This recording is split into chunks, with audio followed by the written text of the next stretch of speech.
வணக்கம் நேயர்களே, அச்சு அரசல் நிகழ்ச்சிக்கு உங்களை அன்போடு வரவேற்கிறோம். தற்போது தமிழகத்தில் நிலவக்கூடிய சூழல், நமக்கு முதலமைச்சராக இருந்த டாக்டர் ஜெயலலிதா அவர்கள் மறைந்து 5ஆம் தேதி மறைந்தார். தற்போது 4 நாட்கள் ஆகிறது. தற்போது அனைவர் மனதிலும் ஓடிக்கொண்டிருக்கக்கூடிய கேள்வி, அடுத்தது கட்சியும் ஆட்சியும் என்ன ஆக போகிறது? அதிமுக என்ற மிகப்பெரிய கட்சியுடைய ஒரு பொதுச் செயலாளராக ஒட்டுமொத்த கட்சியும் தன்னுடைய கட்டுப்பாட்டுக்குள் வைத்திருந்தார் டாக்டர் ஜெயலலிதா அவர்கள். அதே போல ஆட்சி நிர்வாகத்திலும் முதலமைச்சர் பதவியை வகித்திருந்தவராக இருந்தார். சோ இவர் இப்போது நம்மிடம் இல்லை என்ற பட்சத்தில் இந்த கட்சியை அடுத்தது யார் வழிநடத்தப் போகிறார்கள், ஆட்சியை யார் அடுத்தது எப்படி அந்த ஆட்சி அமைய போகிறது என்ற கேள்விதான். தற்போது ஒரு முதலமைச்சர் இருக்கிறார், அவருடைய செயல்பாடு எப்படி இருக்க போகிறது, இந்த விஷயங்கள் தான் தொடர்ந்து கேள்விகளாக எழுப்பப்பட்டு வருகின்றன. அதுல முதல்ல நம்ம கட்சி அப்படின்னு பார்த்தோம்னா, அதிமுக அப்படிங்கிற கட்சிக்கு தற்போது ஒரு பொதுச் செயலாளர் தேவை அப்படிங்கறத பார்க்க முடிகிறது. தேர்தல் ஆணையம் சொல்லக்கூடிய விஷயம் என்னன்னா, இத்தனை நாட்களுக்குள்ள பொதுச் செயலாளர் போடணும் அப்படிங்கறது எந்த ஒரு வரையறையும் பெருசா அந்த கட்சியோட கான்ஸ்டிடியூஷன்ல இல்ல அப்படிங்கறத அவங்க சொல்றாங்க. நேற்று முதலமைச்சர் பன்னீர்செல்வம் அவர்களும் பல முக்கிய அமைச்சர்களும் போயஸ் தோட்டத்திற்கு சென்று ஜெயலலிதா அவர்களுடைய உயிர் தோழியாக இருந்த சசிகலா அவர்களை சந்தித்து நேற்று பேச்சுவார்த்தை நடத்தியிருக்கக்கூடியதை பார்க்கிறோம். ஆலோசனைகள் நடைபெற்றிருக்கின்றன. அடுத்த கட்டமா கட்சி எப்படி கொண்டு போவது என்ற குறித்த ஆலோசனைகள் அப்படின்னு நம்ம புரிஞ்சுக்கிறோம். சோ இது அடுத்த கட்டமாக எப்படி பயணிக்கும் அப்படின்னு நம்ம எதிர்பார்க்கலாம். ஏற்கனவே பல்வேறு இன்னைக்கு நாளிதழ்களை நம்ம பார்க்க முடியுது. சசிகலா அவர்கள் பொதுச் செயலாளர் பதவிக்கு வருவதற்கான வாய்ப்பு இருக்கிறது அப்படிங்கிற விஷயங்களை பார்க்க முடிகிறது. இது அடுத்த கட்டமா எப்படி பயணிக்கும் நம்ம எதிர்பார்க்கலாம். அது எப்படி பயணிக்கும் அப்படிங்கிறது அங்கே கட்சியும் அந்த கட்சியில் இருக்கக்கூடிய முக்கியஸ்தர்களும் ஒரு கட்டத்தில் தேர்வு முறைகளை பின்பற்றக்கூடிய ஒரு வாய்ப்புகள் இருக்கின்றன. ஆனால் என்னுடைய ஒரு தரப்பு ஒரு செய்திகளை நான் தெரிவிக்க வேண்டிய விஷயம் என்னென்னா, இது அதிமுகவுக்கு கிடைத்திருக்கக்கூடிய மிக பிரமாதமான ஒரு வாய்ப்பு. அதாவது எப்படின்னா, எம்ஜிஆர் அவர்களும் சரி, ஜெயலலிதா அவர்களும் சரி, தங்களுடைய சுயமான ஒரு செல்வாக்கு, அவர்களுடைய பாப்புலாரிட்டி, இது அத்தனையும் காரணமாக வைத்து ஒரு மிகப்பெரிய அளவில் ஒரு தொண்டர் வளத்தை, இன்றைக்கு ஒரு பெரிய பலத்தை எல்லா இடத்திலும் அவர்களோ அற்புதமாக வளர்த்திருக்கிறார்கள். அதனுடைய ஒரு எண்ணிக்கையும் அதனுடைய ஒரு வீச்சும் மிக பெருமளவு உருவாகி இருக்குது. இந்த சூழ்நிலையில் அதே அளவுக்கு நீங்கள் ஒரு வலிமையான ஒரு பாப்புலர் லீடர் அப்படிங்கிறது இது இப்போ இல்லை அப்படிங்கிறது தான் இன்றைக்கி இருக்கக்கூடிய சூழ்நிலை. பரவாயில்ல. ஆனால் என்னென்னா, இது ஒரு மிகப்பெரிய வாய்ப்பாக கட்சிக்கு அமைந்திருக்கிறது. என்னென்னா, நீங்கள் போன ஆண்டு அதுக்கு முந்தின ஆண்டுலாம் நீங்கள் கவனிச்சிருப்பீங்க, காங்கிரஸில், அதுவும் குறிப்பாக மாணவர் காங்கிரஸில், இளைஞர் காங்கிரஸில் ராகுல் காந்தி அவர்கள் உட்கட்சி தேர்தலை முன்னாள் தலைமை தேர்தல் ஆணையர்களை அடங்கிய ஒரு குழுவை வைத்துக்கொண்டு உட்கட்சி தேர்தலை அவர் மிகப்பெரிய அளவில் தேசிய அங்கு நடத்தி அவர்களில் தேர்ந்தெடுக்கப்பட்ட வந்தவர்களை அவர்கள மேல கொண்டு வந்தார். இன்றைக்கு அதிமுக அந்த மாதிரியான ஒரு பிரமாதம், ஏன்னா அவர்களுக்கு ஒரு பல்வேறு மட்டங்களில் ஏராளமான துணை அமைப்புகள், இணை அமைப்புகள், அதே சமயத்தில் பல்வேறு கழகங்கள்லாம் இருக்கிறது. அப்படி இருக்கக்கூடிய இடத்துல மிக அழகாக இன்றைக்கு அதிமுகவினுடைய இன்றைக்கு இருக்கக்கூடிய கட்சி தலைவர்கள் அனைவரும் ஒருங்கிணைந்து ஒரு நல்ல ஒரு முன்னாள் தேர்தல் ஆணையர்களை ஒருங்கிணைத்து கட்சி மட்டத்தில், ஆட்சிக்கு இனி பிரச்சனை கிடையாது, ஒரு தலைவர் இப்போது இருக்கிறார், ஆட்சி பாட்டு நடந்து கொண்டே இருக்கும். கட்சிக்கு ஒரு தலைவர் வேண்டும். இப்போ நீங்க வழக்கமான பாப்புலரான ஒரு அரசியல் முகங்கள் அல்லது சினிமா முகங்களோடு வரக்கூடிய ஒரு பாப்புலிஸ்ட் லீடர் அங்கே இல்லை. ஆனா கட்சி ரீதியாக பலமான ஒரு நபரை, அத்தனை தொண்டர்களும் ஏற்றுக்கொள்ளக்கூடிய நபரை தேர்வு செய்வது என்பது அவருக்கு கிடைத்திருக்கக்கூடிய மிகப்பெரிய வாய்ப்பு. இந்த வாய்ப்பை நீங்க அடுத்த ஒரு 3 மாதங்களுக்குள் 6 மாதங்களுக்குள் உட்கட்சி தேர்தலை கட்சியோட கான்ஸ்டிடியூஷன் படி நம்ம பார்க்கும்போது செயற்குழு பொதுக்குழு தான் அந்த முடிவுகளை எடுக்கணும் அப்படிங்கிறது தான் இருக்கிறது. ஸோ அவங்க சொல்லக்கூடியது என்னன்னா, இன்னைக்கு நமக்கு வரக்கூடிய தகவல்கள் இது எப்படி போக போகுதுன்னு தெரியல. நிச்சயமா இப்போ அந்த கட்சி ஒரு துக்கம் அனுசரிக்கக்கூடிய காலகட்டத்தில் இருக்கிறது. உடனடியாக எந்த முடிவையும் எடுக்க மாட்டார்கள்னு நம்ம எதிர்பார்க்கலாம். பட் அது இவென்ச்சுவலா ஒரு வாரம் கழித்தோ 10 நாட்கள் கழித்தோ அந்த செயற்குழு கூட்டமானது நடைபெறும் போது செயற்குழுவில் ஒரு நபர் தேர்ந்தெடுக்கப்படுவார், இல்ல ஒரு விஷயம் ஒரு சின்ன முடிவு எடுக்கப்படும். அதற்கு பிறகு பொதுக்குழுவிற்கு சென்று அங்கே ஒப்புதல் பெறப்படும் அப்படிங்கிற மாதிரியான கட்டம் தான் நமக்கு தெரியுது. அவங்களோட கட்சியோட கான்ஸ்டிடியூஷன் அப்படி சொல்றதா நீங்க சொல்றது, கட்சியோட கான்ஸ்டிடியூஷன் அவங்களுக்கு அப்பேற்பட்ட ஒரு வழிமுறைகளை வழங்கி இருக்கிறது. ஆனால் இன்னும் வலுவானது இந்த உட்கட்சி தேர்தல் தான். இந்த உட்கட்சி தேர்தல் கிளைக்கழகங்களிலிருந்து தொடங்கி படிப்படியாக நீங்கள் மாவட்டம், அதே சமயத்தில் அந்த மாநிலம் தழுவிய ஒரு லீடரை அவர்கள் தொடர்ச்சியாக நீங்கள் வலியுறுத்தி முன்னிறுத்தி கொண்டு வந்தார்கள் என்றால் பல செய்திகளுக்கு இது பதிலாக அமையும். என்ன முக்கியமாக இவர் அப்படி தேர்வு பெற்று வரக்கூடியவர் தமிழக அதுவும் குறிப்பாக அதிமுக தொண்டர்களுடைய ஒருமித்த கருத்தில் வந்த ஒரு நபராக இருப்பார். மிக முக்கியமானது அதுதான். அப்போ அவருக்கு அத்தாரிட்டி இருக்கும், அவருக்கு முக்கியமான ஒரு பாப்புலிஸ்ட் ஒரு ஒரு ஒரு ஒரு சப்போர்ட் ஒன்று இருக்கும். ஸோ இதுதான் ஏன்னா நீங்கள் எப்படிப்பட்ட தலைவராக நீங்கள் வந்து நீங்கள் வந்தாலும் என்ன ஒரு சிக்கல் இருக்குன்னா, தொடர்ச்சியாக ஒரு விதமான ஒரு அதிருப்தி ஒன்று கட்சிக்குள் நிலவக்கூடிய ஒரு வாய்ப்பு இருக்கலாம். அந்த அதிருப்தியோ ஒரு எதிர்மறை எண்ணங்களோ இல்லாமல் தங்களுடைய தேர்வாக ஒரு ஃபுல் அண்ட் ஃபுல் எலெக்ஷனா இருந்ததுனா இன்னுமே ஒரு ஸ்ட்ராங்கான ஒரு கேண்டிடேட் வருவாங்க. அந்த ஸ்ட்ராங்கான கேண்டிடேட் வரும்போது நிச்சயமாக அவர்களால் ஒரு பார்ட்டியை வழிநடத்துவதற்கு தேவையான அத்தனை வலிமையும் அவருக்கு கிடைக்கும். அதை முன்னிலைப்படுத்தக்கூடிய ஒரு ஒட்டுமொத்தமான டிரான்ஸ்பரண்டான வெளிப்படையான ஒரு ஒட்டுமொத்த தேர்தல் நடத்தணும் அப்படிங்கிறது உங்களுடைய கருத்தாக இருக்கிறது. தற்போது அந்த பதவிக்கு வரப்போவர் யார் அப்படிங்கிறது தான் எல்லாருக்கும் எழுந்திருக்கக்கூடிய கேள்வியாக இருக்கிறது. தேர்தல் நடைபெறுமா அல்லது வந்து பொதுக்குழு முடிவெடுக்குமா என்பதை எப்படி அது நடக்க போகிறது என்பதை தாண்டி யார் வரப்போகிறார்கள் என்பதுதான் மிகப்பெரிய கேள்வியாக இருக்கிறது. அது குறித்து அதிமுகவிலிருந்து நாம் பெருசாக யாரும் வந்து நேரடியான கருத்துக்களை தெரிவிப்பதை தமிழகத்தில் பார்க்க முடியவில்லை. ஆனால் புதுச்சேரி அதிமுகவில் யார் அடுத்த பொதுச் செயலாளராக வர வேண்டும், எப்படி இந்த முடிவுகள் எடுக்கப்பட வேண்டும் என்பதில் இரண்டு வேறு கருத்துக்கள் நிலவுவதை நாம் பார்க்கிறோம். புதுச்சேரியில் இருக்கக்கூடிய அதிமுக தெரிவித்துள்ள இரண்டு வேறு கருத்துக்கள் என்ன தற்போது பார்க்கலாம். தமிழகம் மட்டுமின்றி இந்திய தேசத்தில் இருக்கக்கூடிய அத்தனை தமிழர்களும் மாண்புமிகு புரட்சித் தலைவி அம்மா அவர்களை இந்த கழகத்தினுடைய நிரந்தர பொதுச் செயலாளர் என்று குறிப்பிட்டிருக்கின்றோம். உதாரணத்துக்கு சொன்ன போனால் கடகோடி தொண்டன் முதல் இன்று இருக்கக்கூடிய முதல்வர் மாண்புமிகு ஓபிஎஸ் அவர்கள் அனைவர் வாயாலும் புரட்சித் தலைவி அம்மா அவர்களை நிரந்தர பொதுச் செயலாளர் என்று நாங்கள் கூறியிருக்கின்றோம். இது ஒவ்வொரு தொண்டனும் கோடிக்கணக்கான முறையில் தன் வாயால் கூறுகின்ற அந்த வார்த்தை, இந்த வார்த்தை புரட்சித் தலைவி அம்மா அவர்களுக்கு உண்மையாக பலிக்க வேண்டும் என்ற காரணத்தினால் இந்த நிரந்தர பொதுச் செயலாளர் நம்மை விட்டு சென்றாலும் அவர்கள்தான் இந்த கழகத்துக்கு நிரந்தர பொதுச் செயலாளராக இருக்க வேண்டுமே தவிர அந்த நிரந்தர பொதுச் செயலாளர் என்ற பதவியை மாண்புமிகு அம்மா அவர்களுக்கு தியாகம் செய்ய வேண்டும் என்று ஒவ்வொரு தொண்டனையும் அவர்களுடைய காலடி பணிந்து நான் என்னுடைய கோரிக்கையாக வைக்கின்றேன். இந்த கட்சிக்கு யார் பொதுச் செயலராக வந்தாலும் வந்து ஏற்றுக்கொள்வதற்கு நாங்கள் வந்து தயாராக இருக்கின்றோம்.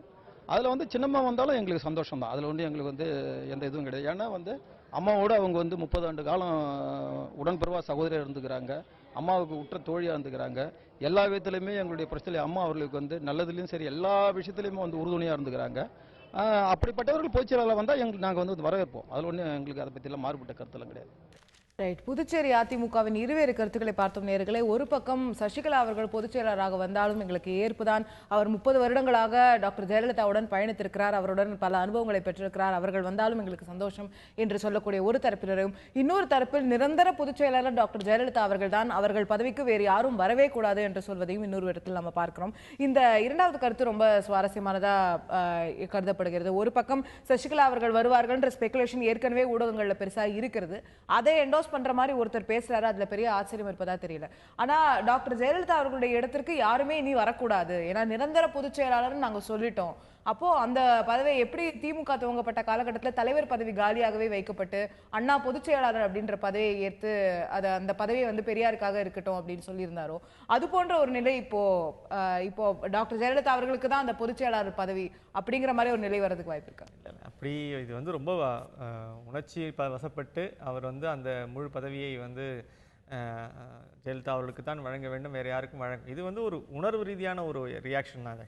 நடைமுறை ரியாக்ஷன் அப்படிங்கிறது கட்சியை வழிநடத்தக்கூடியவர். அவருக்கு நீங்கள் வந்து பொதுச் செயலாளர் பேர் கூட கொடுக்காம கூட இருங்க. நீங்கள் இந்த பொதுச் செயலாளர் பதவியை நீங்கள் வந்து பேரளவில் அவர்களுக்கே வந்து நீங்கள் ஜெயலலிதா அவர்களுக்கே அதை வழங்கிவிட்டு நிரந்தர பொதுச் செயலாளர்னு நீங்கள் சொல்லிட்டு, ஆனால் யாரோ ஒருத்தர் வந்து கட்சியை வழிநடத்துவதற்கான ஒரு பொறுப்பை எடுத்துக்கணும். அந்த பொறுப்புக்கு தான் பொதுச் செயலாளர்னு பேரே தவிர நீங்கள் அது அந்த நபருக்கு பொதுச் செயலாளர்னு பேர் கொடுக்குறோமா கொடுக்கணும்னு அவசியம் கிடையாது. ஏதோ ஒரு பார்ட்டி செக்ரட்டரி பேசிக்கா அவங்க வந்து அடிப்படையில் அவங்க தான் நிர்வாகத்தை வந்து கட்சியை அத்தனை பேரையும் வழிநடத்த போறாங்க, அவங்க தான் தலைமையேற்று வழிநடத்த போறாங்க, முடிவுகள் எடுக்க போறாங்க. அப்படின்னும் போது அந்த இடத்துக்கு யார் வரணும் அப்படிங்கிறதானே தவிர நீங்க இப்ப அப்படின்னா இப்ப நீங்க நிரந்தர பொதுச் செயலாளர் அப்படின்னு ஒருத்தரை நீங்க வச்சுட்டீங்க அப்படின்னு சொன்னா அப்ப நீங்க வேற யார் அப்ப அடுத்தது கட்டத்துல நீங்க கட்சியை வந்து நடத்த போறாங்க அப்படின்னு ஒரு கேள்வி ஒண்ணு வருது இல்லையா? அப்ப அந்த கட்சியை நடத்துறவங்களுக்கு என்ன பேர் கொடுப்பீங்க?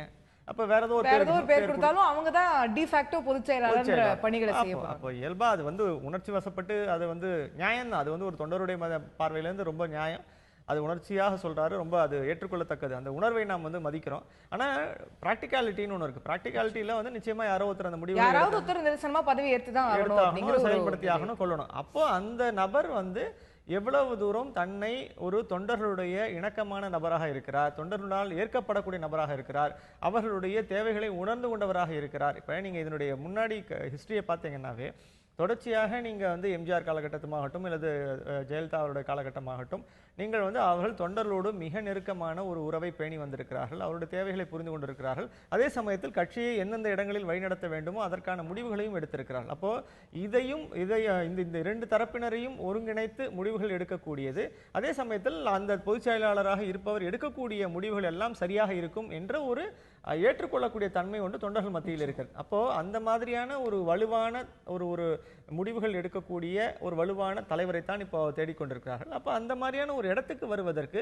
உட்கட்சி தேர்தல் இன்றைக்கு அது மிகப்பெரிய வாய்ப்பாக அதிமுக. உட்கட்சி தேர்தல் பத்தி சொன்னீங்க. இப்போ நம்ம ஒரு சின்ன அனாலஜி நம்ம வந்து டாக்டர் எம்ஜிஆர் அவர்களுடைய மறைவுக்கு பிறந்து நடந்ததையும் இதையும் நம்ம வச்சு பார்த்தோமே, ஆனால் தற்போது இருக்கக்கூடிய அரசு மக்களால் தேர்ந்தெடுக்கப்பட்ட அரசு, அங்க வந்து 136 எம்எல்ஏக்களை வந்து 135 எம்எல்ஏக்களை வந்து இன்னைக்கு வச்சிருக்காங்க. அவர்களுடைய ஆதரவோடு ஒரு முதலமைச்சர் பன்னீர்செல்வம் அவர்கள் பதவியேற்றிருக்கிறார். ஆனால் நேரடியாக மக்கள் பன்னீர்செல்வம் அவர்களுக்கு வாக்களித்தார்களா அப்படின்னா இல்ல. அவங்க வந்து டாக்டர் ஜெயலலிதா அவர்களை முன்னிறுத்தி அவர்கள் முதலமைச்சராக வேண்டும்ன்ற ஒரு இதுல தான் நம்ம இயல்பா நிதர்சனமா பல விஷயங்களை கட்சி எம்எல்ஏக்களை தேர்ந்தெடுப்பது, அந்த ஜனநாயகம் அப்படிங்கிற விஷயங்களை பேசினாலும் மக்கள் வாக்களித்தது டாக்டர் ஜெயலலிதா அவர்களுக்கு தான் அப்படிங்கிறத பார்க்கிறோம். அப்போ இந்த டாக்டர் திரு பன்னீர்செல்வம் அவர்கள் தலைமையிலான இந்த அரசாங்கத்திற்கு மக்களிடம் ஏற்பு எப்படி இருக்கும் அப்படிங்கிறது ஒரு கேள்வி. இன்னொரு பக்கம் நம்ம பார்க்கும்போது இதே டாக்டர் எம்ஜிஆர் அவர்களுடைய மறைவிற்கு பிறகு பார்த்தோமானால் ஒரு மக்களிடம் தேர்தலை சந்தித்து இரு அணிகளாக அந்த கட்சி பிரிந்து கடைசியா வந்து ஜெயலலிதா அவர்கள் எப்படி இந்த கட்சியோட தலைமை பொறுப்புக்கு வராங்கன்னா அது இன்டைரக்டா ஒரு பப்ளிக் ரெஃபரண்டம் மாதிரியான ஒரு விஷயம் அங்க நடந்துருது. அப்போ வந்து மக்களோட பேராதரவு யாருக்கு இருக்கோ அவங்க தான் அந்த கட்சி தலைமைக்கு அடுத்த கட்டமா வராங்க. சோ இதுல அந்த பப்ளிக் சென்டிமெண்ட் அப்படிங்கிறது ஒரு முக்கியமான ரோல் பிளே பண்ணுதா இந்த ஒரு இல்ல? நீங்க சொல்றக்கூடிய பப்ளிக் சென்டிமெண்ட்டை விட நீங்க தனி மனித துதியை வந்து முன்னிலைப்படுத்தி பேசுறீங்க. நீங்க தனி மனிதனுடைய பாப்புலாரிட்டியை முன்னிலைப்படுத்தி பேசுறீங்க. தனி மனிதனுடைய நம்முடைய தமிழக வரலாறு மட்டுமல்ல இந்திய வரலாறு முழுசுமே இப்படிதான் இருந்திருக்குன்னு நான் மறுக்கல, நான் ஒத்துக்கிறேன். ஆனால் எப்பவுமே தொடர்ச்சியாக இந்த ஒரு விஷயத்தை நம்ம கவனத்தில் வச்சுக்கணும். தனி மனிதர்களை சார்ந்திருக்கக்கூடிய அரசியல் என்பது தவறு அல்ல. அது வந்து அவர் தன்னை முன்னிலைப்படுத்திக் கொள்ளும் பொழுது கூடவே தொண்டர்களையும் வழிநடத்துகிறார், தொண்டர்களுடைய பெரும்பாலான கருத்துக்களை அவர் வந்து ஒருமித்த ஒரு அளவில் ஏற்றுக்கொள்கிறார் அப்படிங்கிற ஒரு அம்சம் ஒன்று இருக்கு கூடவே. அப்போ நம்ம இந்த ஒரு சந்தர்ப்பத்தில் இப்போ நீங்க வந்து இன்றைக்கு திரு ஓபிஎஸ் அவர்கள் வந்திருக்கிறார் என்றால் மக்களால் தேர்ந்தெடுக்கப்பட்ட எம்எல்ஏக்களின் ஒருமித்த கருத்தாக அவர் இருக்கிறார். அப்போ உண்மையில் மக்களுடைய கருத்தை தான் அவர்கள் பிரதிபலிக்கிறார்கள். மக்களுடைய கருத்தை பிரதிபலிக்கக்கூடிய எம்எல்ஏக்களுடைய ஒருமித்த தேர்வாக ஓபிஎஸ் அவர்கள் இருக்கிறார்கள். அப்போ நிச்சயமாக அவர் மக்களால் தேர்ந்தெடுக்கப்பட்டவர் தான். அப்போ இதுல வந்து நேரடியாக எந்த மாற்று கருத்துமே இல்லை. அவர்தான் மக்களால் தேர்ந்தெடுக்கப்பட்டவர், சட்டமன்ற உறுப்பினர்கள் முழு ஆதரவை பெற்றவர், அவர் தான் இன்னைக்கு நம்ம முதலமைச்சர் அப்படிங்கிறதுல மாற்று கருத்து இல்லை. நான் வந்து அந்த பர்செப்ஷன் கேட்கிறேன். மக்கள் அவரை பார்க்கக்கூடிய இந்த அரசாட்சியை பார்க்கக்கூடிய டாக்டர் ஜெயலலிதா அவர்கள் முதலமைச்சராக இருக்கும் போது இதே அரசை மக்கள் பார்த்த விதத்திற்கும் இப்போது பார்க்கிற விதத்திற்கும் ஏதேனும் வித்தியாசம் இருக்குமா அல்லது இயல்பா அதே மாதிரியான விஷயமா தான் இருக்குமான்றது எனக்கு இல்ல. நீங்க இதை வந்து பிரிச்சு பார்க்கறது என்னன்னா எங்கேருந்து அந்த பிரிச்சு பார்க்கறது வருது அப்படின்னு கேட்டீங்கன்னா இது வந்து நேரடியாக நாம் யாருக்கு வாக்களித்தோம், இந்த ஜெயலலிதாவுக்கு வாக்களித்தோமா அல்லது வந்து நம்ம அதிமுகவுக்கு வாக்களித்தோமா அப்படின்னா ஜெயலலிதாவுக்கு தான் வாக்களித்தோம் அப்படின்னு பெரும்பாலானோர் எண்ணுகிறார்கள். ஆனால் ஜெயலலிதா என்ற நபர் தனிநபர் மட்டுமல்ல, அவர் கட்சியை சார்ந்தவர், அவர் கட்சியை வழிநடத்தியவர். அப்போ அதிமுக என்ற கட்சிக்கு தான் நீங்கள் தொடர்ச்சியாக வாக்களித்தீர்கள். அதிமுக என்ற கட்சி தான் 136 இடங்களிலும் வெற்றி பெற்றிருக்கிறது, 136 முகங்களை அது கொண்டிருக்கிறது.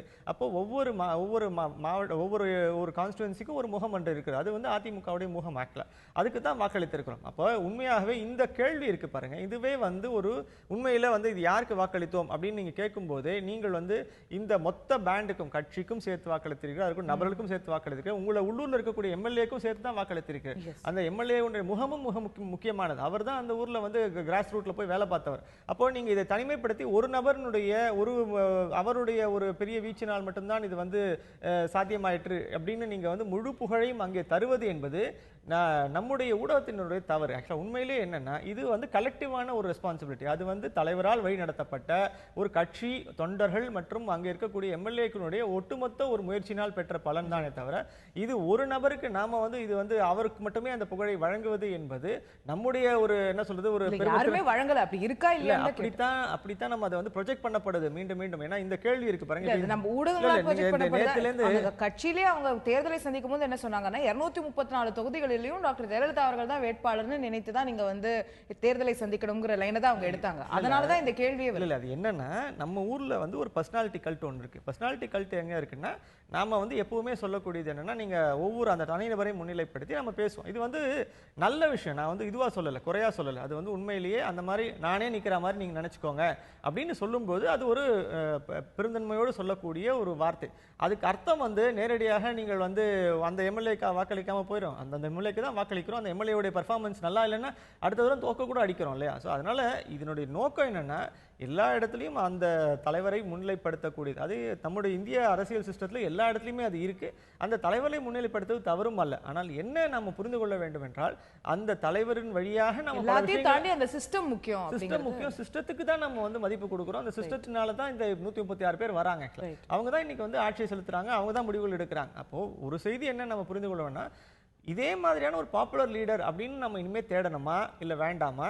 வேண்டாம்னா நீ அந்த கட்சிக்குள்ள இருக்கக்கூடியவங்கள யார் வந்து வலிமையாக கட்சியை வழிநடத்துவதற்கான ஒரு வாய்ப்பு உள்ளவர்கள், அவர்களுக்கு யாருக்கு வந்து எல்லா தொண்டர்களுடைய ஏற்பும் இருக்கிறது, இது மாதிரியான ஒரு ப்ராசஸ் வந்தா சரியா இருக்கும். நிச்சயமா நம்ம மக்களிடம் ஏற்பு என்ற விஷயத்தை பார்க்கும்போது நிச்சயமாக தமிழக மக்கள் அடுத்தது இந்த அரசாங்கம் எப்படி செயல்படுகிறது என்றை பார்த்துதான் இந்த அரசாங்கத்தை மதிப்பிடுவார்கள் என்று நாம் புரிந்து கொள்ள முடிகிறது. கச்சத்தீவில் நடக்கக்கூடிய அந்தோணியார் திருவிழாவிற்கு தமிழக மீனவர்களை அனுமதிக்க வேண்டும் என்ற பரவலான கோரிக்கை தமிழகம் முழுவதும் குறிப்பாக மீனவர்கள் மத்தியில் இருந்து கொண்டே இருந்தது. அந்த கோரிக்கையை பிரதிபலிக்கும் விதமாக முதலமைச்சர் பன்னீர்செல்வம் அவர்கள் நேற்று பிரதமருக்கு ஒரு கடிதத்தையும் எழுதியிருக்கிறார் அப்படிங்கிறத பார்க்கிறோம். அவர் தற்போது பதவியேற்ற பின் செய்யக்கூடிய ஒரு முதல் செயல்பாடாகவும் பிரதமருக்கு எழுதக்கூடிய முதல் கடிதமாகவும் இதை நம்ம பார்க்க முடிகிறது. ஏற்கனவே இந்த விஷயத்துக்காக நம்ம தலைமைச் செயலாளர் ஒரு கடிதத்தை எழுதி வலியுறுத்தி இருந்தார். தற்போது முதலமைச்சர் பன்னீர்செல்வம் அவர்கள் அந்த கடிதத்தை மீண்டும் எழுதி வலியுறுத்திருக்கக்கூடியதை பார்க்கிறோம்.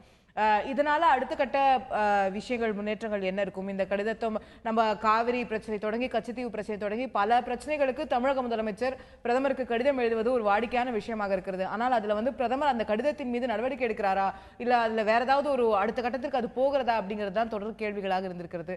இந்த கடிதத்துக்கு என்ன மாதிரியான ரியாக்ஷன் இருக்க போகுது? இந்த கடிதத்துக்கு ஒரு நல்ல ஒரு ரியாக்ஷன் கிடைத்தது என்றால் அது வந்து ஓபிஎஸ் அவர்களுக்கு கிடைத்த ஒரு அங்கீகாரமாக கூட, முதல் அங்கீகாரமாக கூட நம்ம வந்து மத்திய அரசுலேருந்து எடுத்துக்கலாம். அடிப்படையில் இப்போ என்ன சொல்லியிருக்காங்க, 20 பேரை தான் நாங்கள் வந்து அனுமதிப்போம், 20 மீனவர்களை தான் நம்ம அந்த அந்தோணியார் விழாவுக்கு வந்து நம்ம அனுமதிப்போம்னு பேசியிருக்காங்க. இப்போ அதை வந்து அந்த எண்ணிக்கை போராது, இன்னும் நீங்கள் கூடுதலாக நிறைய பேர் அங்கேருந்து போக விரும்புகிறாங்க அப்படிங்கிறதுக்கும் அதுக்கு வந்து நீங்கள் 2 நாடுகள் தொடர்பான ஒரு விசா பிரச்சனையாக இது வந்து உருவெற்று எடுத்துப்பதால் நிச்சயமாக அதுக்கு வந்து மத்திய அரசினுடைய ஆதரவு வேணும். அதனால தான் அப்படி தான் நான் கூடுதலான பேர்கள் வந்து அந்த இடத்துக்கு போக முடியும் அப்படின்னு ஒரு அதை ஒட்டி தான் இந்த கடிதம் எழுதப்பட்டிருக்கிறது. ஆனால் அடிப்படையில் இன்னொரு செய்தி நீங்கள் பார்த்தீங்கன்னா இலங்கை வந்து தன்னுடைய ஒரு இடமாகத்தான் நீங்கள் கச்சத்தீவை மீண்டும் மீண்டும் மீண்டும் சொல்லி வருகிறது. அப்போ அதில் நடக்கக்கூடிய ஒரு தேவாலய திருவிழாவுக்கு அவர்கள் வந்து நீங்கள் இங்கே இருக்கக்கூடிய பெருமளவான ஒரு மீனவர்களை அனுமதித்தால் அது வந்து மீண்டும் வந்து ஒரு அந்த ஒப்பந்தத்திலே இருக்கே வர்ஷிப்பிங் ரைட்ஸ் வந்து அங்கே இருக்கக்கூடிய தேவாலயத்தில் போய் தொழுவதற்கு மத ரீதியான விஷயங்களுக்கு இங்கேருந்து மீனவர்கள் போகலாம்ங்கிறது ஒப்பந்தத்திலே இருக்கக்கூடிய விஷயமா இருக்கு. ஒப்பந்தத்தில் இருக்கட்டும், நான் என்ன சொல்கிறேன், நீங்கள் அனுமதிச்சிங்கன்னா நீங்கள் மீண்டும் மீண்டும் அவர்கள் ஒரு உரிமைகளை நிலைநாட்டிக் கொள்வதற்கான, குறிப்பாக தமிழக மீனவர்களுடைய வழிபாட்டு உரிமைகளை நிலைநாட்டும் பொழுது மீண்டும் மீண்டும் அது வந்து வேறு விதமான ஒரு உரிமைகளுக்கான ஒரு போராட்டமாக மாறிவிடும் என்று இலங்கை பயப்படுகிறது. அதனால தான் அவர்கள் வந்து அந்த ரெஸ்ட்ரிக்ஷன் வந்து 20 பேர் தான் அப்படிங்கலாம் பேசுறாங்க. இப்போ நம்ம தமிழக முதல்வர் அவர்கள் பிரதமருக்கு எழுதி கொடுக்கக்கூடிய கடிதத்தில் நீங்க கூடுதலான நபர்களை அனுப்ப, அனைத்து மீனவர்களும் யாரெல்லாம் விரும்புறாங்களோ அவர்களாம் நீங்க அனுமதி வாங்கி கொடுங்கன்னு கேட்கறாங்க. இது வந்து பியூர்லி வந்து ஒரு ஒரு கோயில் சம்பந்தப்பட்ட ஒரு விழா அப்படின்னு நினைக்கும் போது இந்திய அரசு தாராளமாக இலங்கையிடம் பேசி அங்கு கூடுதலான நபர்களை அல்லது வந்து பெருமளவு மீனவர்களை இங்கே செல்வதற்கான வாய்ப்புகளை ஏற்படுத்தி தர முடியும். அதில் எந்த மாற்று கருத்தும் கிடையாது. ஆனால் என்ன விதமான ரியாக்ஷன்ஸ் வந்து இந்திய அரசு எடுக்க போகுது, அதுக்கு என்ன விதமான பதிலை வந்து இலங்கை தரப்போகிறது, இது எல்லாத்தையும் ஒட்டித்தான் இந்த முடிவுகள் வந்து எடுக்கப்படும். ஆனால் முதல் முயற்சியாக திருப்பும் வந்து எப்படி ஜெயலலிதா அவர்கள் வந்து கச்சத்தீவுக்காக போராடினாரோ அதே கச்சத்தீவிலிருந்து திரு பன்னீர்செல்வம் அவர்களும் தன்னுடைய பயணத்தை தொடங்கியிருக்கிறார் என்பது ஒரு மிக முக்கியமான ஒரு ஒரு ஒரு வரலாற்று நிகழ்வாக நான் பார்க்கிறேன். நிச்சயமா அது ஒரு வரலாற்று குறிப்பாகவே இருக்கிறது. நிச்சயமா அதுல நம்ம அடுத்த கட்டமா பார்க்கும்போது கச்சத்தீவு மட்டும் இல்லாம காவிரி பிரச்சனையை எடுத்துக்கொண்டோம், இல்ல முல்லை பெரியாறு இது போன்ற பிரச்சனைகள் எடுத்துக்கொண்ட காவிரியில இன்னைக்கு ஒரு முக்கியமான தீர்ப்பு வர இருக்கிறது உச்சநீதிமன்றத்துல. அந்த காவிரி நடுவர்மன்றத்துடைய தீர்ப்பின் மீது மேல்முறையீடு செய்யலாமா கூடாதா, அதன் மீது உச்சநீதிமன்றம் மாறுபட்ட கருத்துக்களை தெரிவிக்கலாமா கூடாதா அப்படிங்கறதே இப்போ ஒரு கேள்வியா இருக்கு. அதற்கு இன்னைக்கு உச்சநீதிமன்றம் பதிலளிக்க இருக்கிறது. சோ இப்படி சில முக்கியமான தீர்ப்புகள் வந்து கொண்டிருக்கின்றன. அடுத்தடுத்த கட்டங்களாக இந்த பிரச்சனைகளை முன்னெடுத்து செல்ல வேண்டிய ஒரு அவசியம் இருக்கிறது. இந்த மாதிரியான தமிழகம் சார்ந்த பிரச்சனைகள்ல இல்ல பொதுவான அந்த அரசாட்சி செய்யக்கூடிய விதங்கள்ல அடுத்த கட்டமா இந்த அரசாங்கத்துடைய செயல்பாடு எப்படி இருக்க போகுது அப்படிங்கறத தான் எல்லாருமே உற்று நோக்கி கொண்டிருக்காங்க. நான் ரொம்ப ஆர்வமா எதிர்பார்த்துட்டு இருக்கேன். ஏன்னா உண்மையிலேயே ஒரு ஒரு மிகப்பெரிய அளவில் ஒரு ஒரு புதிய ஒரு முகமாகவே நான் வந்து திரு ஓபிஎஸ் அவர்களுடைய இந்த அரசை நான் வந்து பார்க்கிறேன். என்னன்னா சென்ற முறைகள் எல்லாம் அவருக்கு வந்து ஒரு தற்காலிக பொறுப்பு தான் வழங்கப்பட்டது. இந்த முறை முழு பொறுப்பு வழங்கப்பட்டிருக்கிறது அப்படின்னும் பொழுது வேற எந்த விதமான ஒரு உதாரணமாக நீங்கள் வந்து அவருக்கு கொள்கை ரீதியான அல்லது கோட்பாட்டு ரீதியான எந்த விதமான அழுத்தமும் கிடையாது. அவருக்கு எந்த விதமான ஒரு பெரிய ஒரு பேகேஜஸ்ன்னு சொல்லக்கூடிய அந்த மாதிரியான ஒரு அழுத்தங்கள் எதுவும் இல்லாத ஒரு சூழ்நிலை ஒன்று. இரண்டு, அவரை பொறுத்தவரைக்கும் மிக எளிமையான ஒரு கிராமப்புறத்திலிருந்து வந்த ஒரு நபராகவும் தன்னை வந்து இது நாள் வரைக்கும் அப்படித்தான் வந்து வெளிப்படுத்தி கொண்டிருக்கிறார். ரெண்டு.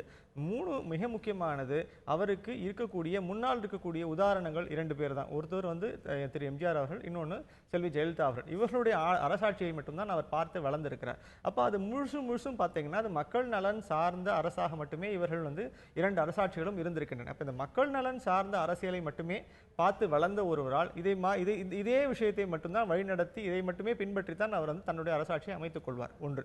அதை விட இன்னொரு ஒரு செய்தி என்ன, முக்கியமான செய்தியாக நான் பார்ப்பது என்னவென்றால், நீங்கள் எந்த விதமான ஒரு பாப்புலிஸ்ட் முயற்சிகளுக்கும் இவர் போக தேவை இல்லை. ஏனென்றால் நீங்கள் அந்த மாதிரியான ஒரு இயல்பான ஒரு எளிமையான ஒரு அரசாங்கத்தை நடத்தி கொண்டு சென்று நிர்வாகத்தை செம்மைப்படுத்தி அத்தனை இடத்திலும் வந்து தன்னுடைய கருத்துக்களை வலியுறுத்தி செய்ய முடியும் அப்படிங்கிறதுக்கான ஒரு, அதாவது மற்ற எல்லா சமயத்தையும் விட இவர் மேல இருக்கக்கூடிய எதிர்பார்ப்பும் மிக குறைவு. நீங்க அது வந்து ஒரு பெரிய ஒரு வலு. ஆக்சுவலா என்ன, இவருக்கு வந்து நீங்க இவர் எதை பண்ணுவாரா அதை பண்ணுவாரா அப்படின்னா ஒவ்வொரு தரமும் நீங்க முதல்வர் வேட்பாளராக வரக்கூடியவங்க மேல இருக்கக்கூடிய எதிர்பார்ப்பு என்பது மிக அதிகமாக இருக்கும்.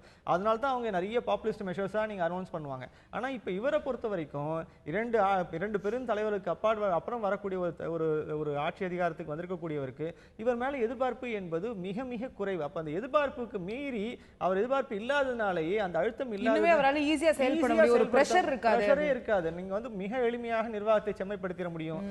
தமிழகம் ஃபுல்லா வந்து தான் நடத்தப்பட வேண்டிய ஒரு எளிமையை வந்து நீங்க கொண்டு வந்துட முடியும். நான் இதை வந்து ஒரு இதுக்காக பெருமைக்காக சொல்லல, உண்மையிலேயே மிக எளிமையாக அந்த கிராமப்புற மக்களோடும் இணைந்து பணியாற்றி தொண்டர்களோடு இணைந்து பணியாற்றி இது மாதிரியான ஒரு பண்ணார்னா நம்ம ஒரு காலத்துல சொல்லக்கூடிய இந்த காமராஜர் ஆட்சியினுடைய இரண்டாவது ஒரு ஃபேஸா கூட இவருடைய ஆட்சி அமையக்கூடிய வாய்ப்பு இருக்கிறது. அந்த அதற்கான வாய்ப்புகளை பெற்றிருக்கிறார். பட் அதற்கான செயல்பாடுகள் எப்படி இருக்க போகுது அவர் வகுத்துக் கொள்வதில் இருக்கிறது. செயல்பாடு அவர் வகுத்துக் கொள்வதில் இருக்கிறது. எந்த விதமான ஒரு பிரஷர்ஸும் இல்லாம எந்த விதமான ஒரு இது அவரை முழுமையாக இன்றைக்கு அந்த கட்சி வந்து அவரை செயல்படுவதற்கு அனுமதிக்குமே ஆனால் அவர் வந்து ஒரு பெரிய வாய்ப்பை வந்து பயன்படுத்தி கொண்டு மிகச்சிறப்பாக செயல்பட முடியும். அந்த அளவுக்கு ஒரு நல்ல ஒரு இடத்துல உட்கார்ந்திருக்காரு. நிச்சயமா பணமில்லா பரிமாற்றங்களை ஊக்குவிக்க மத்திய அரசாங்கம் தொடர் முயற்சிகளை எடுத்து வருகிறது. அந்த ஒரு முயற்சியுடைய அந்த லெஸ் கேஷ் டிரான்சாக்ஷனை நோக்கி போகக்கூடிய விதத்துல ஒரு முயற்சியாக 11 புதிய சலுகைகளை மத்திய அமைச்சர் நிதியமைச்சர் அருண் ஜேட்லி அறிவித்திருக்கக்கூடியதை நாம் பார்க்கிறோம். உதாரணத்திற்கு பொதுத்துறை நிறுவனங்கள்ல PSU பெட்ரோல் பங்க்ல மின்னணு பரிவர்த்தனை மூலம் கார்டு டிரான்சாக்ஷன் மூலமா நீங்க பெட்ரோலுக்கு காசு கொடுத்தா 0.75% வந்து அந்த இதுல வந்து தள்ளுபடி அப்படிங்கறத சொல்லியிருக்காங்க. இணைய வழியில ரயில் டிக்கெட் புக் பண்ணா 10 லட்சம் வரையில விபத்து காப்பீடை வந்து இலவசமா வழங்குறோங்கிறது சொல்லியிருக்காங்க. விவசாய கடன் அட்டை வைத்திருக்கிறவங்க வந்து நபார்டு அந்த ரூபே கிசான் அட்டைகள் வந்து அவர்களுக்கு வழங்கப்படும் அப்படிங்கறத சொல்லியிருக்காங்க. அதே மாதிரி பல்வேறு விஷயங்கள் LICல வந்து புதுசா இன்சூரன்ஸ் போடுறவங்களுக்கு நீங்க மின்னணு மூலமா பணம் கொடுத்தீங்கன்னா 8% வரை தள்ளுபடி சொல்றாங்க. டோல் கட்டணங்கள்ல சுங்கச்சாவடிகள்ல போகும்போது அந்த RFID டேக்னு ஒவ்வொரு கார்லயும் ஒன்று இருக்கு. அதை பயன்படுத்தி நீங்க வந்து மின்னணு மூலமா சுங்கச்சாவடிகள்ல பணத்தை கொடுத்தீர்களே ஆனால் 10% வரைக்கும் தள்ளுபடிங்கிறத சொல்றாங்க. இது போன்ற விஷயங்கள் நிச்சயமாக வந்து மக்களை வந்து அந்த ரொக்க பரிமாற்றங்களிலிருந்து மெதுவாக நகர்த்தி அந்த மின்னணு பரிமாற்றங்களை நோக்கி கொண்டு செல்வதற்கு ஒரு ஊக்கமாக இருக்கும் அப்படின்னு நம்பலாமா? நிச்சயமாக இருக்கும். நிறைய இந்த சலுகைகளை வந்து பயன்படுத்திக் கொள்ள வேண்டும் என்று கண்டிப்பாக பலரும் விரும்புவார்கள்.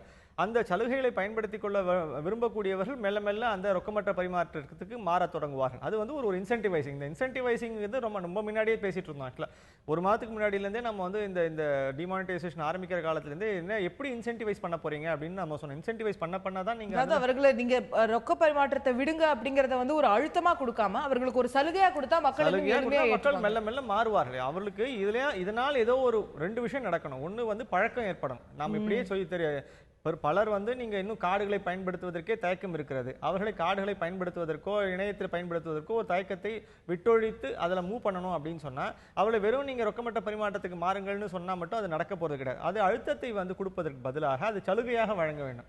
அந்த இன்சென்டிவைஸ் அந்த சலுகையை வந்து இப்பொழுது அரசாங்கம் வழங்கி இருக்கிறது. அரசாங்கத்தினுடைய அத்தனை இடங்களிலும் இது வழங்கப்பட்டிருக்கிறது.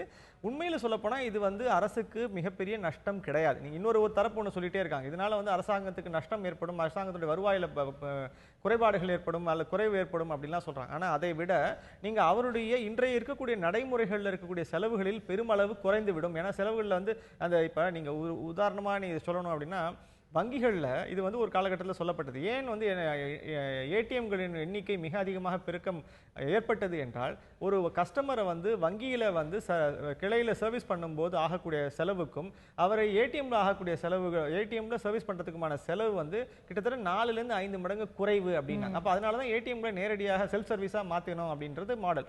அதே மாதிரி இப்போ நீங்கள் இதில் வந்து ரொக்கமற்ற பரிவர்த்தனைங்கிற காரணத்துக்காக இது ஆரம்பிக்கப்பட்டாலும் உண்மையில் அரசனுடைய ஒரு மிகப்பெரிய செலவினங்கள் இதனால் குறைவதற்கான ஒரு வாய்ப்பு இருக்கிறது. அப்போ அந்த வாய்ப்பையும் இதை ஒட்டியே அவர்கள் வந்து செய்ய இருக்கிறார்கள். இது வந்து ஒரு பகுதி.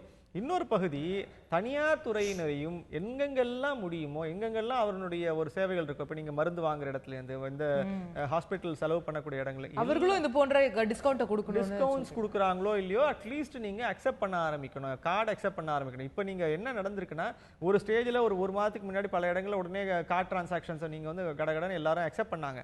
ஆனால் இப்போ கடந்த ஒரு 4-5 நாட்களாக நான் மீண்டும் பார்க்கக்கூடிய ஒரு செய்தி என்னால் கார்டு கிடையாது நாங்கள் கார்டு வேலை செய்யல அப்படின்னு ஒரு விஷயத்தை இவங்க பேச ஆரம்பிக்கிறாங்க. அப்படின்னா என்னன்னா அவங்களுக்கு பணம் புழக்கத்துக்கு பணம் தேவையாக இருக்கிறதுனால ஒரு கால் இருக்கக்கூடிய கார்டு டிரான்சாக்ஷன் விட்டுட்டு நேராக வந்து பணத்துக்கு வந்து நீங்க கேட்குறாங்களோ அப்படிங்கிற ஒரு தயக்கம் இருக்கிறது. ஆனால் இதையும் கண்ட்ரோல் பண்றதுக்கான ஒரு அரசு மெக்கானிசம் நமக்கு தேவை. அப்போ என்ன இந்த இடத்துல நீங்க எல்லா இடத்துலையும் உதாரண மருந்து கடைகளாகட்டும் இல்ல அரசுடைய தனியார் துறையினுடைய மருத்துவமனைகளாகட்டும் எங்கெங்கெல்லாம் வந்து கார்டு டிரான்சாக்ஷன்ஸ் நடந்து கொண்டிருந்ததோ குறைந்தபட்சம் கடந்த 15-20 நாட்களில் ஆரம்பித்த டிரான்சாக்ஷன்ஸ் கூட நீங்க பாத்தீங்கன்னா இப்போதான் நிறைய பிஓஎஸ் வந்து ஃபுல்லா டிஸ்ட்ரிபியூட் ஆயிருக்கு. இப்போ இந்த பிஓஎஸ் எல்லாம் டிஸ்ட்ரிபியூட் ஆனதெல்லாம் இடத்துலையும் அதை வந்து பயன்பாட்டு நடந்து கொண்டு இருக்கிறதா அது அப்படின்னு பார்க்க வேண்டிய அவசியம் இருக்கு. ஏன்னா படிப்படியாக இன்னொரு கட்டத்துக்கு இப்போ மாற ஆரம்பிக்கலாம். இல்லை சார் எங்கிட்ட இப்போ நீங்க எங்களுடைய கார்டு மெஷின் வேலை செய்யல ஸ்வைப் மெஷின் வேலை செய்யல அப்படின்னு பேசுறாங்க. இது வந்து என்னன்னு நமக்கு தயக்கத்தை தருது. நேற்று வரைக்கும் இயங்கி கொண்டிருந்தது இன்றைக்கு இருந்தால் இன்னைக்கு அந்த மெஷினை வந்து ரீப்ளேஸ் பண்றதுக்கெல்லாம் ரொம்ப சுலபமான ஒரு வழிமுறைகள் வந்துவிட்ட சூழ்நிலையில்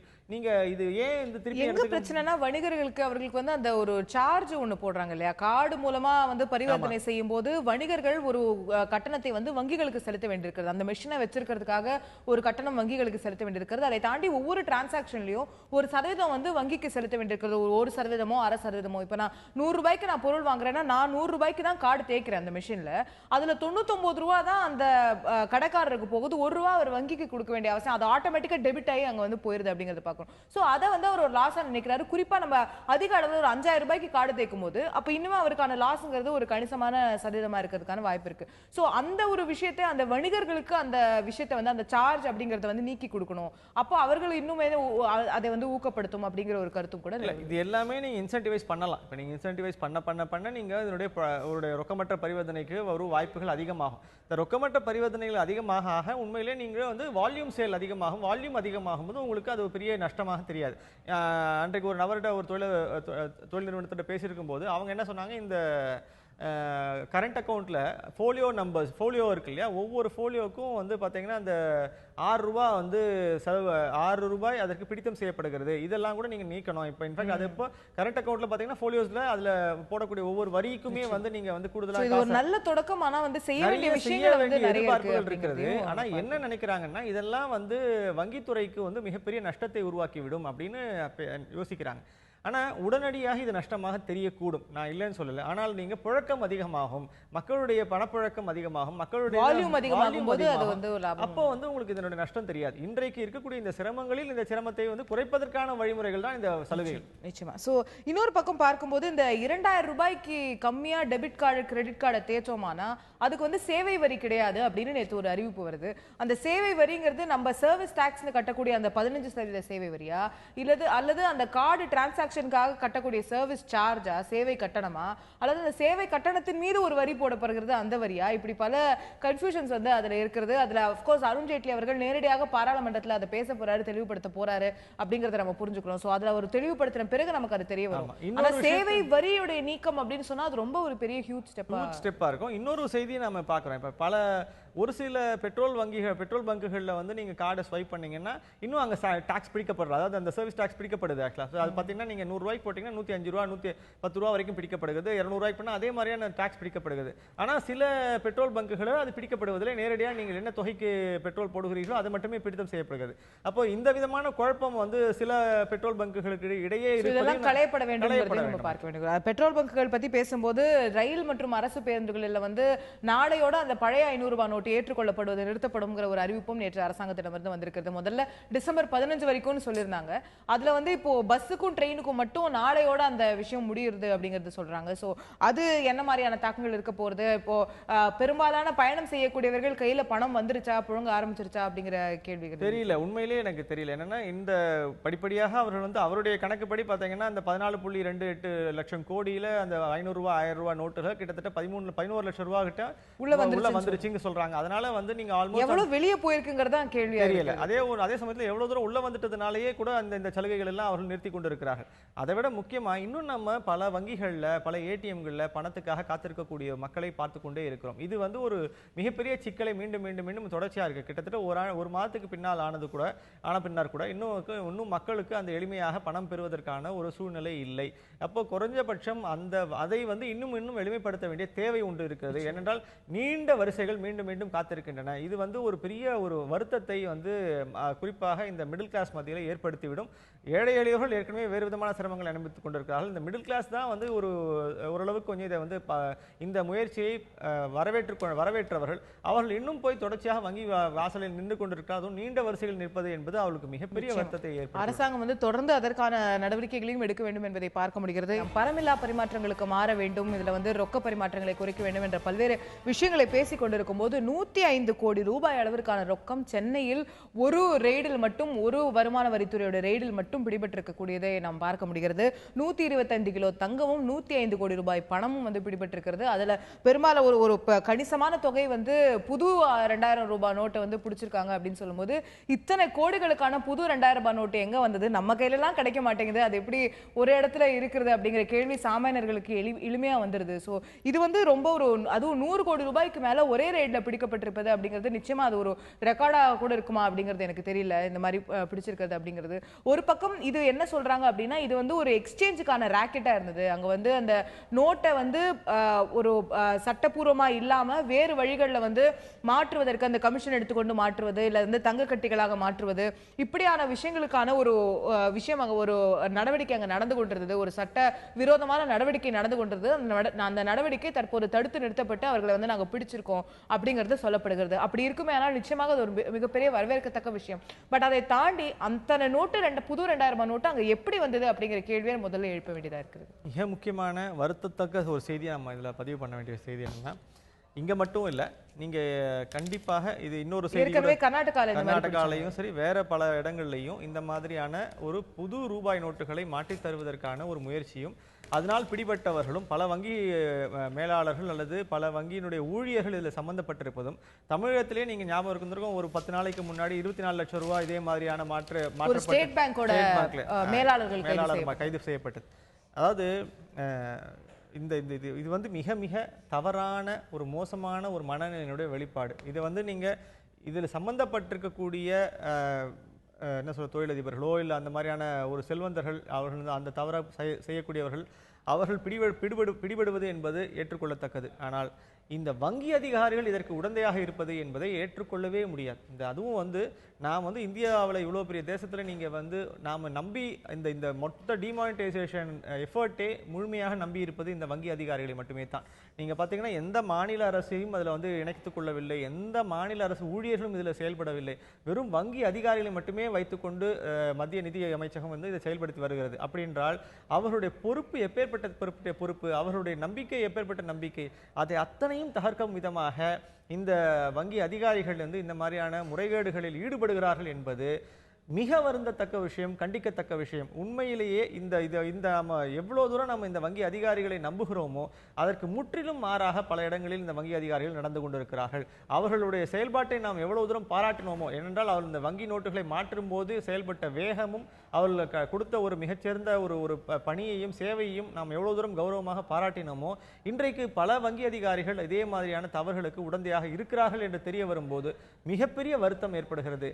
அதுவும் குறிப்பாக இந்த மாதிரி பல லட்சம் பல கோடி ரூபாய் நோட்டுகள் வெளியே புழக்கத்திற்கு வருகின்றன அப்படின்னு பார்க்கும்போது அவர்களுக்கு என்ன விதமான முறைகளுக்கும் தயாராக இருக்கிறார்கள், என்ன விதமான ஒரு தவறுகளுக்கும் தயாராக இருக்கிறார்கள், அவர்கள் பணத்தால் வாங்கப்பட்டிருக்கிறார்கள் என்பதை நினைத்து கூட பார்க்க முடியவில்லை. ஆனால் அப்படிப்பட்ட முறைகேடுகள் மீண்டும் மீண்டும் ஒவ்வொரு மாநிலத்திலும் வெளியே வந்து கொண்டிருக்கின்றன. அது வங்கி அதிகாரிகள் ஒரு பக்கம் இதுல நம்ம பார்க்க வேண்டியிருக்கிறது, அந்த பணம் அங்க போனது நிச்சயமா வங்கியோட நாலேஜ் இல்லாம போயிருக்க முடியாது அப்படிங்கிற கேள்வி எழுப்பக்கூடிய அதே நேரத்துல இது ஒரு ஐடி ரெய்டுல 105 கோடி ரூபாய் அப்படின்னு நாம சொல்லும்போது ஒரு பக்கம் இந்த ரெய்டை மேற்கொண்ட வருமான வரித்துறை அதிகாரிகளுக்கு நிச்சயமாக பாராட்டுகளை தெரிவிக்க வேண்டும். இவ்வளவு பெரிய ஒரு ராக்கெட்டே அவங்க பிடிச்சிருக்காங்க. இதன் மூலமா இது இந்த ஒரு தொழிலதிபர் மட்டும் இல்லை, இவர்கள் மூலமா பலருக்கு அந்த இது கைமாறி இருக்கும், பழைய நோட்டு உள்ள வந்திருக்கும், புது நோட்டு வெளியே போயிருக்கும். ஸோ அந்த ஒட்டுமொத்த ஒரு சிஸ்டமே அங்க அரெஸ்ட் ஆயிருக்கு அப்படிங்கிறத பாக்குறோம். ஸோ அது ஒரு பாராட்டத்தக்க விஷயம். ஆனால் ஒரு சாமானியனுக்கு எழக்கூடிய கேள்வி, ஒரு ரெய்டுல 105 கோடினா அப்ப எத்தனை இடங்கள்ல இந்த மாதிரியான தங்க கட்டிகள் புழங்கி கொண்டிருக்கிறது, புது நோட்டுகள் புழங்கி கொண்டிருக்கிறது, இது ஒரு இடத்துல இவ்வளவு இருக்கிறது அப்படின்னு சொன்னால் சாமானியர்களுக்கு போக வேண்டிய பணம் திரும்ப அந்த கருப்பு பண முதலைகளால் மாற்றப்பட்டு கொண்டிருக்கிறதா? அப்போ நிஜமாவே இந்த எஃபர்ட் பயனளித்துக் கொண்டிருக்கிறதா? இப்படிங்கிற கேள்விகள்லாம் சாமானியர்கள் மத்தியில் எழாது. உண்மையிலே நீங்க எஃபர்ட் செய்யப்பட்ட இடத்துல செய்யப்பட்ட ஒரு பெரிய ஒரு விஷயம் என்னன்னா, அவர்களுடைய தொலைநோக்கு அப்படிங்கிறதுல இருக்கக்கூடிய ஒரு அம்சத்தை நம்ம புரிந்து கொள்ளணும், அது பாராட்டணும். ஆனா என்ன நடந்ததுன்னா, இப்படிப்பட்ட பாதிப்புகள் எல்லாம் ஏற்படும், இப்படிப்பட்ட குளறுபடிகள் இந்த சிஸ்டம் இந்த டிமானிட்டைசேஷனால் நடைபெறும் அப்படிங்கிறதையும் கொஞ்சம் தொலைநோக்கு பார்வையோடு மத்திய நிதி அமைச்சகம் யோசித்திருக்க வேண்டும். இது மட்டுமல்ல, இப்ப நீங்க யோசிச்சு பார்த்தீங்கன்னா ஏழைகளுடைய ஜன்தன் வங்கி கணக்குகளில் ஏராளமான பணப்புழக்கம் இருக்கிறது. அது ஆனா அவர்களையும் நாங்கள் நீங்க சட்ட ரீதியாக நாங்கள் தண்டிப்போம் அப்படின்லாம் இன்னைக்கு மத்திய அரசு பேசுறாங்க. அப்ப யோசிச்சு பாருங்க, அப்போ இந்தியாவில் இருக்கக்கூடிய ஏழைகள் சுரண்டப்படுவார்கள், இந்த மாதிரியான அவர்களுடைய வங்கி கணக்குகளை வைத்துக்கொண்டு பண முதலைகள் தங்களுடைய கருப்பு பணத்தை மாற்றுவதற்கான வாய்ப்பு இருக்கிறது என்பதை மத்திய அரசாங்கம் யோசித்திருக்க வேண்டிய அவசியம் இருக்கிறது அல்லவா? அப்போ பல இடங்களில் இப்ப நீங்க இந்த செய்தியை நீங்க படிக்கும்போது ஒரு விஷயம் புரியும். அதாவது ஒரு அரசு ரீதியாக ஒரு மாற்றத்தை செய்ய வேண்டும் என்றால் அதில் எப்படி லாபம் சம்பாதிக்க முடியும் என்று ஒரு கும்பல் யோசித்துக் கொண்டே இருக்கிறது. அந்த கும்பல் உடனடியாக அதுக்கு ஒரு மாற்று திட்டத்தை யோசிக்கிறது.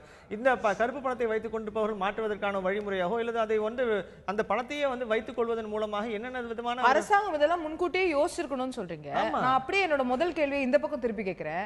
இந்த ஐடி ரெய்டு நடந்ததே அரசாங்கம் இதை கவனிக்கிறது, இதற்கான நடவடிக்கை எடுக்கிறதுங்கிறதுக்கான சிக்னல் தானே? இது பின்னால் நடந்தது, முன்னாடி யோசித்திருக்கணும் தான் நான் சொல்றேன். இப்ப நீங்க நடந்ததுக்கு அப்புறம் அதுக்கப்புறம் நீங்க எவ்வளவு பணம் இந்த மாதிரி மாற்றப்பட்டது நீங்க சொல்றீங்க, அதே சாமானியர்கள் யோசிப்பார்கள் அல்லவா? இன்றைக்கு இது ஒரு இன்சிடென்ஸ், இது பிடிபட்டிருக்கு. ஆமா, ஒரு இன்சிடென்ட் பிடிபட்டிருக்குது. இன்னும் பிடிபடாத இன்சிடென்ட் தேசமெங்கும் எங்கேயாவது நிச்சயமா நடந்து கொண்டு தானே இருக்கும். அப்போ இயல்பாகவே நாம் இந்த மாதிரியான லூப் ஹோல்ஸ், இதுதான் நான் சொல்றேன், இந்த மாதிரியான எதிர்பார்ப்பு வருங்காலத்தில் இந்த மாதிரி தவறுகள் நடக்கிறதுக்கான வாய்ப்பு இருக்கு. ஜன்தன் முன்னாடியே யோசிச்சு என்ன பண்ணிருக்க முடியுமோ, நான் என்ன சொல்றேன், எல்லாத்தையும் முழுமையாக நான் எல்லா ஓட்டைகளையும் அடைக்க முடியும்னு நான் சொல்லல. ஆனால் இப்படிப்பட்ட பெருமளவு ஓட்டைகள், அதுவும் நம்முடைய தேசத்துல குறுக்கு வழிகளை பின்பற்றுவதற்கு பஞ்சமே இல்லை. அப்ப நீங்க அந்த மாதிரியான நபர்களை யோசித்து குறைஞ்சபட்சம் என்னென்ன எந்த வகையிலேயாவது இதை பிளக் பண்ண முடியுமான்ற ஒரு முறைகளை யோசித்திருந்தால் இன்றைக்கு இருக்கக்கூடிய இவ்வளவு தொகை உண்மையில் மக்களிடம் புழக்கத்திற்கு வந்த வேண்டிய பணம் மீண்டும் எங்கோ ஒரு இடத்துல போய் தேங்கி போகிறது. அதுதான் அந்த சாமானியர்களுக்கு வரக்கூடிய நிச்சயமா கேள்வி தான். நமக்கு இப்ப பணம் தேக்கம் இருக்க கூடாதுங்கிறதுக்கு தான் இந்த நடவடிக்கை எடுக்கப்பட்டது. வரிசையில போய் லைன்ல நிக்கறாங்க அப்படின்னா அவர்களுக்கு எவ்வளவு தூரம் இந்த செய்தியை படிக்கும்போது மன வருத்தம் இருக்கும். யோசிச்சு நிச்சயமா அது நிச்சயமா அரசாங்கம் கருத்தில் கொள்ள வேண்டிய விஷயமாக இருக்கிறது. அதை பார்க்கும்போது இந்த டிமானிட்டைசேஷன் தொடர்பா இது வரைக்கும் கிட்டத்தட்ட ஒரு மாசம் ஆயிடுச்சு டிமானிட்டைசேஷன் நடந்து. அதுல 15 நாட்கள் பாராளுமன்றம் நடந்திருக்கிறது. ஆனா ஒரு நாள் கூட பாராளுமன்றம் இதை விவாதிக்கவே இல்லையே அப்படிங்கிற ஒரு வருத்தமும் கூட பலர் பேசப்படுகிறது. சாமானியர்கள் மத்தியில எழுப்பப்படக்கூடிய கேள்வியா இருக்கிறது. அந்த குரலாகத்தான் நம்முடைய குடியரசுத் தலைவர் நேற்று ஒரு விழாவில் பேசும்போது எதிரொலித்திருக்கிறார். இதுல பாராளுமன்றம்ங்கிறது தர்ணா செய்வதற்கான இடம் இல்ல, நம்ம டிஸ்கஷன், டிபேட் அண்ட் டெசிஷன்ஸ் எடுக்கக்கூடிய இடம் தான் ஒரு டெமோக்ரஸியில முக்கியம். ஆனா நாலாவதா ஒரு டி வந்துருது, டிஸ்ரப்ஷன்ங்கிற ஒரு டி அங்க வந்துருது. அதை எனக்கு யாருமே சொல்லி தரல, உங்களுக்கு எல்லாம் யார் சொல்லி தந்தாங்கன்னு கேட்டிருக்காரு. For God sake please do your job, தயவு செஞ்சு உங்க வேலையை செய்யுங்க அப்படின்னு ஒரு கடுமையான வார்த்தையை பயன்படுத்தி குடியரசுத் தலைவர் சொல்லியிருக்கிறார். அவருடைய வார்த்தை ஏற்றுக்கொள்ளப்பட்டு இன்றாவது அந்த ஒரு விஷயம் செயல்படுத்தப்படும். இரண்டு ஆளுங்கட்சியும் சரி எதிர்க்கட்சியும் சரி ஒத்துழைத்து ஒரு விவாதத்தை குறைந்தபட்சம் நடத்துவார்கள் நம்ம எதிர்பார்க்கலாமா? ரெண்டு அம்சத்தை நான் குறிப்பிட்டு சொல்லணும். அதுல அவருடைய குடியரசுத் தலைவருடைய உரையில ஒரு முக்கியமான விஷயத்தை சொல்றாரு. ஆக்சுவலா ஒரு சிறுபான்மையினர் பெரும்பான்மையினுடைய குரலை நசிக்க கொண்டிருக்கிறார்கள், மீண்டும் மீண்டும் மீண்டும் நசிக்க கொண்டிருக்கிறார்கள். அந்த சிறு பகுதியினர் தான் மீண்டும் மீண்டும் பெரும் பகுதியினருடைய குரலை நசிக்க கொண்டு அவருடைய கருத்துக்களை பேச விடாமல் இந்த மாதிரி அமளியில் ஈடுபடுவது என்பது ஏற்றுக்கொள்ளத்தக்கது அல்ல. மிக முக்கியமான ஒரு கருத்து. ஏனென்றால் இந்த சிறுபான்மையினர் என்ற ஒரு சிறு தொகுதியினர் மட்டும்தான் மீண்டும் மீண்டும் மீண்டும் இதை நாடாளுமன்றத்தை நடக்க விடாமல் செய்து கொண்டிருப்பது. அதாவது அரசு விவாதத்துக்கு தயாராக இல்லையா, தயாராக இருக்கிறது, பேசுவதற்கு தயாராக இல்லையா, வாக்கெடுப்புடன் கூடிய விவாதம் தான் வேணும்ங்கிறது. அது எல்லாத்துக்குமே நீங்க இன்னைக்கு அரசாங்கத்தை நீங்க அவரிடமிருந்து பெற வேண்டிய செய்திகளை பெறுவதற்கான ஒரு முயற்சியை எடுக்காமல் உடனடியாக நீங்கள் அவைக்குள் போக வேண்டியது, அவையை நடக்க விடாமல் செய்வதற்கான என்ன வழிமுறைகள் கண்டுபிடிக்க முடியுமோ அப்படித்தான் கண்டுபிடித்துக் கொண்டிருக்கிறார்களே தவிர அதை நடத்துவதற்கான வழிமுறைகளை எதிர்க்கட்சிகள் எடுப்பதே இல்லை. இது முதல் பிரச்சனை. இன்னொரு செய்தி, முக்கியமான செய்தி என்னன்னா, இப்படி செய்வதன் மூலமாக ஆளுங்கட்சிக்கு இவர்கள் சாதகமாகத்தான் இருக்கிறார்கள். இந்த விஷயத்தில் செய்யப்பட வேண்டிய, கொடுக்கப்பட வேண்டிய விளக்கங்கள், தெளிவுகள் அத்தனைக்கும் அரசாங்கம் பதில் சொல்ல வேண்டிய விஷயங்கள் அத்தனைக்கும் பதில் சொல்லாமல் இருப்பதற்கான ஒரு வாய்ப்பை இந்த அமளி ஏற்படுத்தி கொடுத்து விடுகிறது. உண்மையில் இந்த அமளியின் மூலமாக ஆளுங்கட்சி ஈஸியா என்ன சொல்றாங்க, நாங்க சொல்லணும் தான் நினைக்கிறோம், ஆனா அமளி பேச முடியல, என்ன முடியல. அப்போ உண்மையிலேயே ஒரு வாய்ப்பு, நீங்க அந்த இடத்துல பேசுவதற்கான வாய்ப்பை அவரிடமிருந்து பெற வேண்டிய செய்திகளை நீங்கள் அப்புறமா கிடுக்கி போட்டு கேளுங்க. என்னென்ன விஷயங்கள் நீங்க கேட்கணும், இப்படி நடந்திருக்கு அப்படி நடந்திருக்கு, நீங்க பல்வேறு மேலும் மேலும் பிரஷரை பில்ட் பண்ண வேண்டிய இடத்துல அடித்தளமே உருவாகல, விவாதமே இங்க உருவாகல. விவாதத்துக்கான வாய்ப்பே இல்லாமல் நீங்க போவதன் மூலமாக என்ன விதமான ஜனநாயகத்தின் நடைமுறையை நாம் பின்பற்றுகிறோம், என்ன விதமான கேள்விகளுக்கான ஒரு வாய்ப்பை நாம் உருவாக்குகிறோம். அப்போ என்ன நினைக்கிறாங்க, இப்போ எதிர்க்கட்சிகள் என்ன நினைக்க விரும்புறாங்க, என்ன செய்ய விரும்புறாங்க, அங்க விவாதம் வேண்டான்னு விரும்புறாங்க, உடனடியாக இந்த அரசாங்கம் செயல்படாத அரசாங்கம்னு சொல்ல விரும்புறாங்க. இதன் மூலமாக இந்த தவறுகளை அரசாங்கம் ஏற்றுக்கொள்ள வேண்டும் என்று விரும்புறாங்க. இது எதையுமே அரசாங்கம் செய்ய போவது கிடையாது இல்லையா? அவர்கள் எடுத்த முன்வைத்த காலை பின்வைக்க போவதில்லை, அவர் செய்யக்கூடிய எந்த ஒரு முயற்சிகளையும் நிறுத்த போவதில்லை. அப்ப என்ன நடக்குது? இது வெறும் ஒரு ஸ்டேல்மேட். இது இன்னும் ஞாபகம் இருக்கான்னு தெரியல, முன்ன போன காங்கிரஸ் அரசாங்கத்தில் இதே மாதிரி பிஜேபி செய்த போது அப்போது இவர் அப்துல் கலாம் அவர்கள் இருந்தார்கள். அப்துல் கலாம் மாணவரிடம் எல்லாம் கருத்து கேட்டார், எப்படி இந்த ஸ்டேல்மேட்டை உடைப்பதற்கான வழிமுறை என்ன, எப்படி இதை நாம தீர்க்க போறோம், என்ன தொடர்ச்சியான ஸ்டேல்மேட் நடக்க முடியாம இருந்து இதை மீண்டும் மீண்டும் நம்முடைய தேச தலைவர்கள் மன வருத்தத்தோடு பேசிக் கொண்டிருக்கிறார்கள். ஜனநாயகத்தில் நம்பிக்கையுடையவர்கள் மன வருத்தத்தோடு பேசிக் கொண்டிருக்கிறார்கள். ஆனால் தொடர்ச்சியாக அது நம்முடைய நாடாளுமன்ற உறுப்பினர்கள் காதில் விழுவதே இல்லை என்பதுதான் வருத்தமான விஷயம். அது இனிமேலாவது இப்போ குடியரசுத் தலைவர் நேரடியாக சொல்லியிருக்கிறார், இனிமேலாவது அந்த விஷயம் ஏற்றுக்கொள்ளப்படுமா, இன்று முதல் துவங்கியாவது பாராளுமன்றம் ஒரு சீரான வகையில் விவாதங்கள் அங்கே நடைபெறுமா, ஆரோக்கியமான விவாதங்கள் மூலம் அரசாங்கத்தை கேள்வி கேட்பதும் அரசாங்கத்திடம் பதில் பெறுவதும் நடைபெறுமா என்பதை பொறுத்திருந்து பார்க்க வேண்டியிருக்கிறது நேயர்களே. அது நடைபெறும் என்றே நாம் எதிர்பார்ப்போம். அந்த எதிர்பார்ப்போடு தற்போது இந்த நிகழ்ச்சியை நிறைவு செய்வோம். நிகழ்ச்சியில் கலந்து கொண்டு கருத்துக்களை தெரிவித்த வெங்கடேஷ் அவர்களுக்கு நன்றி. பார்த்த உங்களுக்கும் நன்றி நேயர்களே. தொடர்ந்து இணைந்திருங்கள் தந்தி தொலைக்காட்சி.